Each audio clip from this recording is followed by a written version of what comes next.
안녕하십니까. 김군의 마음TV 김원장입니다. 오늘은 의도의 순수성 세 번째 시간입니다.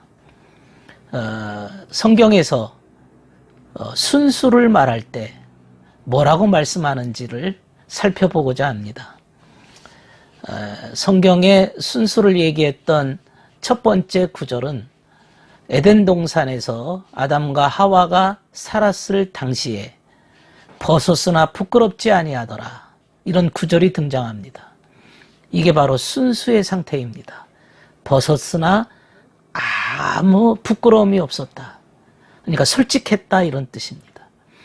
있는 그대로를 다 보여도 어떤 인간적인 잔꾀나 욕심이나 이런 것이 없이 순진무구한 상태를 의미합니다. 그리스의 철학자 플라톤은 존재의 원형, 이 세상은 현상적인 세계예요. 가변적 세계라고 하면 원형의 세계가 존재한다. 그것을 이데아라고 말했습니다. 그는 말하기를 이데아 중에 최고의 이데아는 선의 이데아다, 이렇게 말을 했습니다.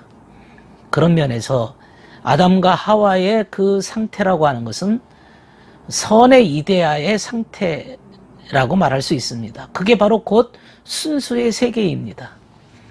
최상의 선이 존재하는 상태, 그게 바로 순수의 상태가 존재한다, 이렇게 말할 수가 있습니다.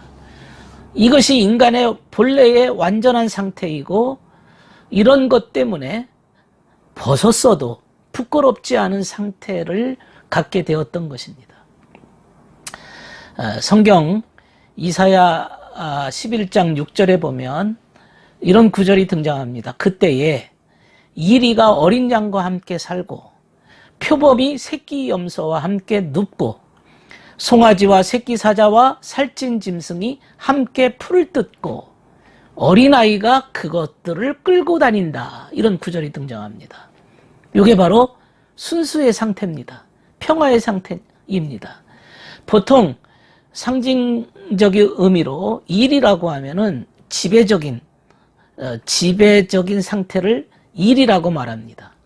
표범은 아주 잔인한 인간적 욕망을 의미합니다. 사자는 싸납고 강한 세력입니다.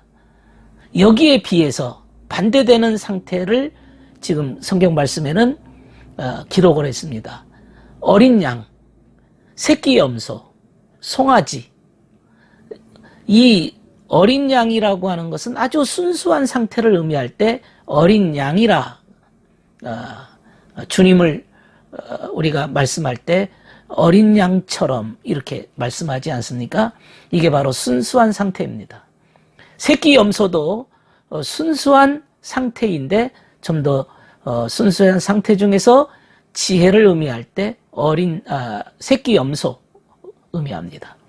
송아지는 삶 속에서 드러나는 순수성을 의미할 때 송아지를 비유하고 있습니다. 그러니까 순수가 지배하는 거죠. 이런 순수가 지배할 때 평화로운 상태가 되어지고 완전한 상태가 되어지는 겁니다.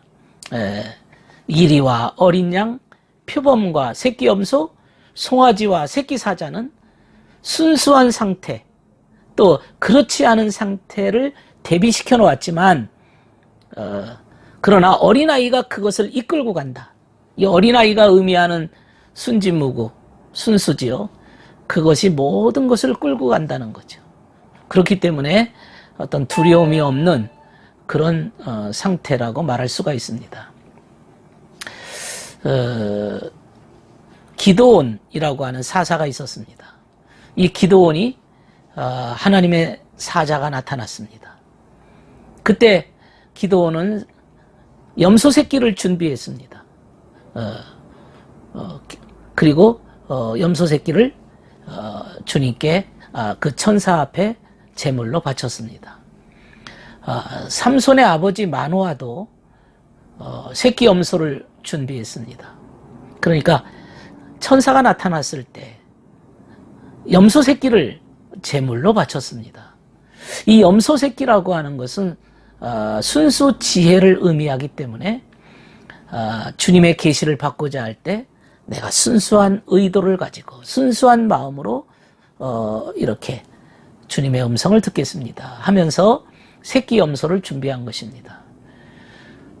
천사를 보고 난 다음에 마노아가 자기 부인에게 이렇게 말합니다. 우리가 하나님을 보았으니 우리는 틀림없이 죽을 것이라. 그러자 그의 아내가 이렇게 말합니다. 만일 주님께서 우리를 죽이려고 하셨다면 우리 손에서 번제물과 곡식 예물을 받지 아니하셨을 것이고 또 이런 일을 보이거나 이런 말씀도 하지 않으셨을 겁니다. 사사기 13장 22절의 말씀입니다. 마노아는 새끼 염소와 곡식 예물을 가져다가 바위 위에다가 이렇게 제물로 바쳤습니다. 이런 제사를 드리지 않았다면, 그 부인이 말하기를 이런 제사를 드리지 않았다면 우리는 주님께서 나타나셨을 때 반드시 죽을 것이다 그랬습니다. 우리는 이 순수의 제물, 순수의 제사가 필요하다는 사실을 말하고 있습니다.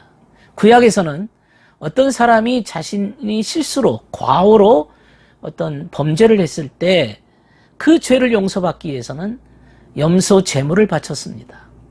레위기 4장 28절에 보면 그가 자기가 지은 죄를 깨닫는 대로 자기의 죄를 속하려고 흠없는 암염소 한 마리를 제물로 끌고 와서 그 속죄 제물의 머리 위에 손을 얹은 다음에 번제물을 잡는 그곳에서 속죄 제물을 잡아야 한다. 이런 구절입니다. 순수의 제물이 필요했던 것입니다. 염소 새끼, 암염소 이것들은 다 순수를 의미하기 때문에 제물을 바쳤던 것입니다. 누구든지 주님과 함께 하기를 원하신다면 그 사람은 먼저 순수를 준비해야 됩니다. 순수의 예물, 순수의 제사를 주님께 드려야 주님이 그와 함께 하시고 주님이 나타나셨을 때 두렵고 공포가 사라질 것입니다. 주님은 순수 가운데 임재하시기 때문에 그렇습니다. 그래서 주님께서 마태복음 18장 3절에 너희가 돌이켜서 어린아이 같이 되지 아니하면 절대로 하나님 나라에 들어가지 못한다. 또 마가복음 10장 15절에도 보면 누구든지 어린아이와 같이 하나님 나라를 받들지 않는 사람은 거기에 들어가지 못한다. 여기서 어린아이를 계속 말하고 있는데 이 어린아이는 순수를 의미합니다. 어린아이는 순수를 의미합니다. 그러니까 우리가 하늘나라에 들어갈 때도 순수가 필요한 것이고 하나님의 사자를 영접할 때에도 순수가 필요한 것이고 하나님의 음성을 들을 때도 순수가 필요한 것입니다. 진리를 대하는 기본 자세는 순수해야 됩니다. 진리를 받아들이려고 하는 사람이 진리를 순수한 마음으로 대하지 않고 이것을 어떻게 악용을 하려고 한다든지 수단으로 사용하려고 한다든지 아니면 자기의 기분을 업시키는 데 쓰려고 한다면 그는 진리를 제대로 받아들일 수가 없습니다. 가끔 종교인 중에 그의 결국이 비참한 지경에 빠져서 사람들의 손가락질을 당하는 경우를 보게 되는데 그가 진리를 대할 때 순수를 잃어버리고 그 진리를 가지고 출세를 하려고 하거나 자기를 높이는 도구로 사용하려고 했던 것이 아닌지 스스로 점검해야 됩니다. 그야말로 종교를 기분 전환으로 쓴다든지 신분 상승의 도구로 쓴다든지 그리고 이걸 가지고 뭘 좀 해보려고 한다든지 하는 것은 이미 순수가 빠진 것이기 때문에 주님이 그와 함께 하실 수가 없고 정말 마노아처럼 기드온처럼 염소 새끼를 우리가 준비하는 자세를 가져야 됩니다. 순수한 마음을 가져야 됩니다. 우리가 흔하게 잘 아는 대로 누가복음 15장 11절에서 쭉 보면 탕자의 비유가 등장합니다. 탕자, 아버지에게 제 것을 챙겨가지고 먼 지방으로 가서 허랑방탕하게 살면서 재산을 낭비하였던 둘째 아들의 이야기입니다. 그는 흉년이 들어서 궁핍하게 되어서 아버지께 돌아갔을 때 아버지는 그에게 가장 좋은 옷을 꺼내어 입히고 손에 반지를 끼우고 발에 신을 신기고 송아지를 끌어다가 잡았습니다. 여기서도 송아지를 잡았습니다. 그는 살찐 송아지를 먹었는데 이 송아지라고 하는 것이 우리가 삶 속에서 등장하는 순수함을 의미합니다. 삶에서 순수하게 사는 사람들을 송아지, 살찐 송아지의 상징성을 갖고 있는 것입니다. 이런 순수함으로 인해서 거짓이 사라지고 변질된 것이 사라지고 더러운 것이 벗겨지기 시작하는 겁니다. 그러면서 순수와 함께 선이 들어오기 시작합니다. 선은 순수가 있을 때 들어오는 것입니다. 거짓된 마음속에 어떻게 선함이 들어오겠습니까? 하늘나라는 선한 나라이기 때문에 거짓이 있을 수 없는 것은 순수한 나라이기 때문에 그렇습니다. 내 마음이 순수함으로 채워진다면 하늘나라 선이 들어올 수 있습니다. 순수는 하늘나라에 가장 적합한 마음의 상태입니다. 예. 그래서 그가 정말로 천국에 합당한 영혼인지 알려면 그 마음속에 정말 순수함이 있는지를 알아야 됩니다. 목사가 되고 전도사가 되고 교회 중직을 맡고 뭐 무슨 목사 사모가 된다 할지라도 순수한 마음의 상태가 되지 않았다면 그의 모든 행위는 그의 모든 사역은 헛수고입니다. 순수의 정도로 그의 삶이 평가받기 때문에 그렇습니다. 어린아이같이 되지 아니하면 절대로 하늘나라에 들어갈 수 없다고 하신 주님의 말씀을 우리가 소홀히 여기면 안 됩니다. 예, 순수가 있어야 하늘나라 들어갈 수 있다는 사실입니다. 주의 일을 하는 사람들은 순수를 끊임없이 점검해야 됩니다. 자신이 정말 순수한지, 주님 앞에 정직한지, 정말 주님 앞에 내가 제대로 아무도 보는 사람이 없다 할지라도 바르게 살려고 하고 있는지를 스스로 성찰해야 됩니다. 그저 자기 욕심대로, 자기 만족대로, 자기 이기심을 가지고, 자기 멋대로, 그저 자기 인간적인 조작을 가지고 변명하고 거짓말하고 이간질시키고 사람들을 아주 간교하게 혼동시킨다면 그는 믿는 사람이 아닙니다. 그의 영혼은 정말 불쌍한 영혼일 수밖에 없습니다. 주님의 경우에도 이사야 53장 7절에 보면 그는 굴욕을 당하고 고문을 당하였으나 아무 말도 하지 않았다. 마치 도살장으로 끌려가는 어린 양처럼, 마치 털 깎는 사람 앞에 잠잠한 암양처럼 끌려가기만 할 뿐 아무 말도 하지 않았다. 주님의 그 고난의 모습인데요. 주님의 고난에 대처하는 이 모습 자체가 순수의 상태입니다. 예, 순수한 상태입니다. 마치 털 깎는 사람 앞에 잠잠한 암양처럼, 도살장에 끌려가는 어린 양처럼. 이 말은 뭡니까? 순수를 잃어버리지 않는다는 거죠. 고난 속에서도 순수를 끝까지 지킨다는 거죠. 순수함 플러스 인내죠. 자기 변명을 하지 않습니다. 합리화를 내세우지 않습니다. 법으로 고소하지 않습니다. 기다렸다는 듯이.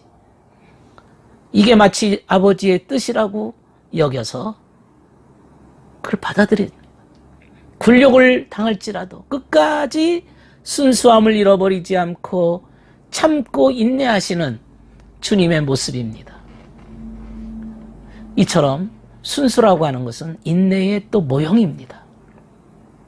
혹시 여러분 중에 이 고난당하시는 분이 계십니까? 억울함을 갖고 계신 분이 계십니까? 말로 할 수 없는 분노가 있는 분이 계십니까? 정말 남들한테 속아서 가장 가까운 이로부터 배신을 당해서 처절한 아픔으로 방황하는 분이 계십니까? 그럴수록 더 순수해야 됩니다. 순수함만이 살 길이라고 하나님께서 말씀하셨습니다. 주님도 그렇게 고난을 대처하셨고, 우리가 하늘나라 천사 앞에서 그 마노아와 기드온이 염소 새끼를 준비했던 것처럼 순수를 준비해보지 않으시겠습니까? 똑같이 변질된 인간들처럼 똑같이 보복한다면 우리는 순수는 점점 사라지고, 그 당시에는 화풀이가 되는 것 같지만은 나도 역시 나락으로 점점 떨어질 수밖에 없다는 사실을 우리가 기억해야 됩니다. 순수를 준비해 봅시다. 성경에서 요구하는 것은 순수입니다. 순수를 가지고 진리를 받아들입시다. 순수를 가지고 주의 음성을 들어봅시다. 천부여 의지 없어서 손들고 옵니다. 주 나를 박대하시면 나 어디 가리이까. 정말 순수한 이 고백을 가지고 나와야 됩니다. 이사야는 하나님의 성전에서 스랍들을 보면서 화로다 나여 망하게 되었도다.